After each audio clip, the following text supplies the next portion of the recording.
This trick is a little different than most other tricks that I perform because I only use 8 cards instead of the standard 52 card deck. Now this is a useful skill to know, especially if you play poker. Why? Because if the cards are dealt from the deck onto the table, or into somebody else's hand, you don't have the cards in the deck anymore. You can't control them to yourself. The good news is that this is possible. The bad news is that it takes a long time to actually master. Now, in order to get the cards to switch, they need to be separated. So in this case, I'm going to separate the queens from the aces and just put them on top of the deck right here so that you know I'm not cheating. Or put the card box on top, I'm sorry. Now, in this case, that would leave me with the 4 aces. Now, I hope you weren't watching because if you were, you would have already seen the first ace and queen switch. See, that's number 1. Now, the second ace takes a little bit more work because you actually have to rub the card.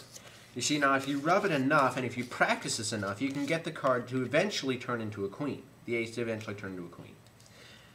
As I said, this takes a lot of practice. I've been doing this for quite some time. Now, I've been toying around with the idea of getting multiple cards to change at once. Of course, you have to start off with 1, so let's go with the ace of clubs.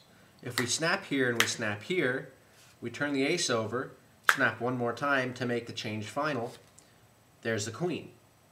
But you see, that's not multiple cards at once, this is just 1. This is just practice. If I were actually doing this, you'd never see it.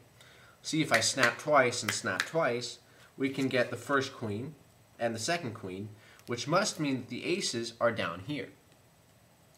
Now, this is a useful skill, but the trouble is that the aces are more valuable than the queens. In other words, you wouldn't want to have the queens over the aces. They might look cooler, but, you know. Now, the hard part is to actually get the aces to change back. Now, if you just give the deck a twist and a wave, you can actually get them to change not 1 at a time, but actually all 4 at a time into the 4 aces, which is a much better hand than 4 queens. Now, of course, if the aces are down here, then that must mean that I have the 4 queens. See, that's 1, 2, 3, 4 queens. The greatest part about this is that it's completely undetectable by the end, and you can just go around and do it again whenever you need to. Thank you.